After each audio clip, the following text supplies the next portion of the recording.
Hello ಸ್ನೇಹಿತರೆ, ಶ್ರೀ ರಂಗ ಟಿವಿಗೆ ಸ್ವಾಗತ. ಸ್ನೇಹಿತರೆ,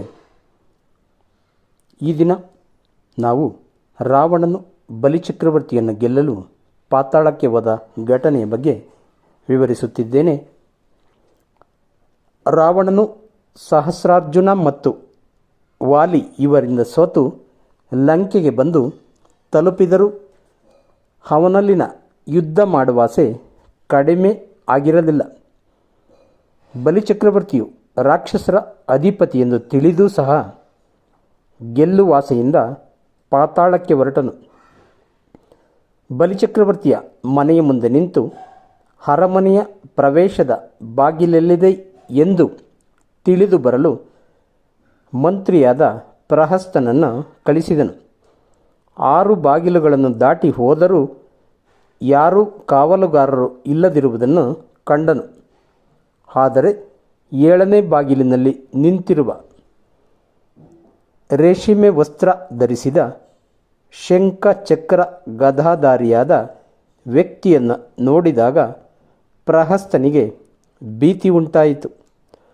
ಹೊರಗೆ ಬಂದು ರಾವಣನಿಗೆ ಈ ವಿಷಯವನ್ನು ಪ್ರಹಸ್ತನು ತಿಳಿಸಿದಾಗ, ಬಲಿಯ ಮನೆಯ ಬಾಗಿಲು ಕಾಯುವವ ಶ್ರೀಹರಿಯೇ ಎಂದು ತಿಳಿದು ಅವನನ್ನು ನೋಡಿ ಬರಲು 6 ಬಾಗಿಲನ್ನು ದಾಟಿ 7ನೇ ಬಾಗಿಲಿಗೆ ಬಂದಾಗ ಅಲ್ಲಿ ಶ್ರೀಹರಿಯು ಇರಲಿಲ್ಲ. ಶ್ರೇಷ್ಠವಾದ ಆಸನದಲ್ಲಿ ಕುಳಿತ ಬಲಿಚಕ್ರವರ್ತಿಯು ರಾವಣನನ್ನು ಸನಿಹಕ್ಕೆ ಕರೆದು, ಯಾರು ನೀನು? ಇಲ್ಲಿಗೇಕೆ ಬಂದಿರುವೆ ಎಂದು ಕೇಳಿದನು. ಆಗ ರಾವಣನು, ನಾನು ಲಂಕಾಪಟ್ಟಣದ ಅಧಿಪತಿಯು ಬಲಿರಾಯನೊಂದಿಗೆ ಯುದ್ಧ ಮಾಡುವ ಆಸೆಯಿಂದ ಬಂದಿದ್ದೇನೆ ಎಂದು ನುಡಿದಾಗ, ನೀನು ಸಜ್ಜನರಿಗೆ ತೊಂದರೆ ಕೊಡಬೇಡ.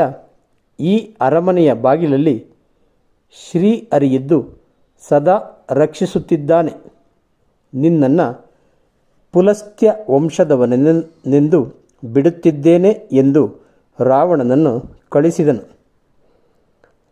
ಹೊರಬಂದ ರಾವಣನು ಶ್ರೀಹರಿಯು ತನಗೆ ಎದರಿ ಮರೆಯಾದನು. ತಾನು ಬಲಿಯನ್ನು ಗೆದ್ದಿದ್ದೇನೆ ಎಂದು ಹೇಳಿಕೊಳ್ಳುತ್ತಾ ಲಂಕೆಗೆ ಬಂದನು. ಈ ರೀತಿಯಲ್ಲಿ ರಾವಣನು ಅನೇಕ ವೀರರೊಂದಿಗೆ ಹೋರಾಟ ಮಾಡಿ ಸೋಲು ಗೆಲುವುಗಳನ್ನು ಪಡೆದು ಕೊನೆಗೆ ಲಂಕಾ ಸಾಮ್ರಾಜ್ಯವನ್ನು ನೋಡಿಕೊಳ್ಳುತ್ತಾ ಕಾಲ ಕಳೆಯತೊಡಗಿದನು. ಅಷ್ಟದಿಕ್ಪಾಲಕರನ್ನು ವಿವಿಧ ಸೇವೆಯಲ್ಲಿ ತೊಡಗಿಸಿದನು.